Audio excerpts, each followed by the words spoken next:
Tani do të tregoj nga Zeta Magjike si mund të krijosh në të tashmen dhe të ndryshosh çdo gjë.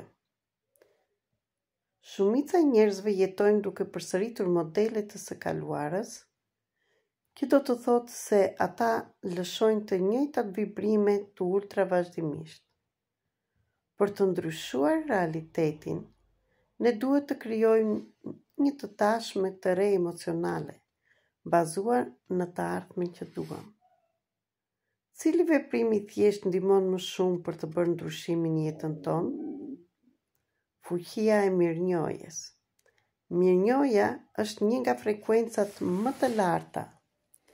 Kur falenderojmë për diçka para se ta përjetojmë, ne përshtatemi me shpeshmëritë e qëllimit ton dhe e lejojmë atë të realizohet. Pse ndodh kjo? Truri është i ndërtuar në atë mënyrë që mund të bëj gjithçka kur di si ta përdorësh atë për ta ndryshuar strukturën dhe funksionin. Mendimet dhe besimet e përsëritura krijojnë modele në tru. Nëse doni ta ndryshoni jetën tuaj, ju duhet të ndryshoni këto lidhje nervore.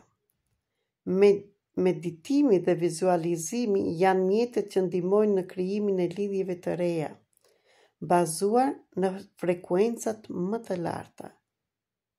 Si mund ta bësh këtë ndryshim? Thjesht, krijo një identitet të ri. Për t'u akorduar me një të ardhme të re, ju duhet të bëheni personi që tashmë po jetoni këtë jetë. Kjo do të thotë të ndryshoni mendimet, ndjenjat dhe veprimet tuaja për të përshtatur me realitetin që dëshironi të krijoni. Por çfarë është liria kuantike?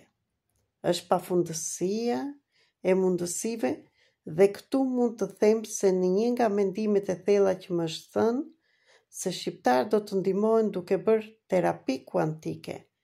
Kërcimi kuantik nga një gjendje e vjetër varësie në një gjendje të re lumturie, thjesht mendo dhe realizo me pozitivitet dhe terapi të sistemit përfaqësisë. Liri nga varësitë dhe nga e vjetra e paraardhësve. Njeriu ka aftësi ta zhbllokojë pafundësinë e mundësive që ekziston në fushën kuantike. Kjo çfarë kërkon nga ju?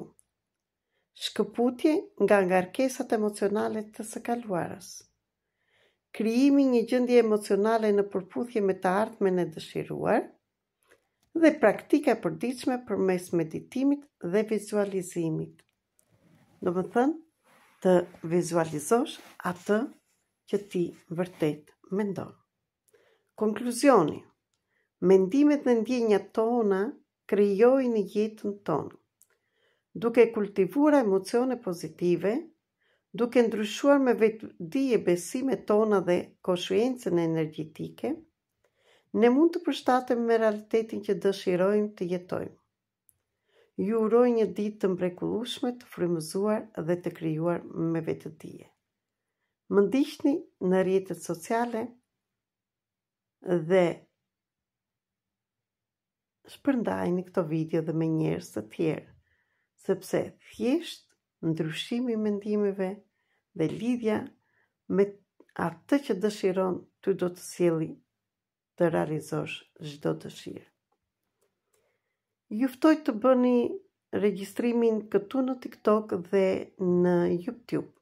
Më ndiqni për më tepër dhe në rrjetet e tjera sociale. Ju falenderoj.